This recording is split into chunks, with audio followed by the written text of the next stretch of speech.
hi friends, काली जो कखारू को तोली आनी गार्डन में रखी फ्रिज रे रखी ताकू संतुला गोटे बनैबी भाभी और आज ताकू मैं संतुला बनैनेबी आ चुली रे मु भात बसई नहीं एबे भात मोर फुटी आसला मुझे गैस रे गोटे बॉईल बनवाई जाऊँ एबे बॉईल बनवाई मुझे नहीं जाए सब्जी भेंडी आ गोटे एस्कुस आधा पीस आ गोटे टमाटर आउ रसुण अदा आ कंचा लंका नहीं जाए छेचिक नहीं जाए सबको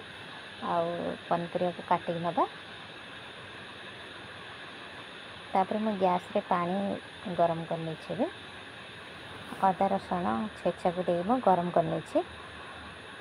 सब टिके पानी फुटी आसला पर पनीपरिया को हम छाड़देवा बॉईल तो गोटे बहुत भल जिनस देहपाई तो बहुत भल तेल मसला ए पड़े ना से देहपाई बहुत भल आउ नागालैंड तो ये बहुत फेमस रेसिपी नागा मान तो ये चिकेन मटन पनीपरिया साग सबको बॉईल बन खाती आम मैंने टे शिखी जाए खावाई अब मुझे कखारू को काटी नेली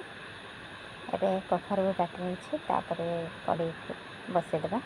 कड़े गरम हो सारा पर मैं तेल 2-3 चामच पकई आधा चामच सोरिष दे दीची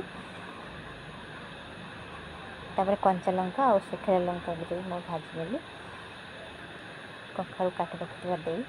स्वाद अनुसार लुण अल्प पानी आ हल्दी पाउडर दे मैं संतुला को बनईनेली संतुला होगा रेडी बॉईल रेडी भात सबको बाढ़ी नेली एबे चलते खाई ना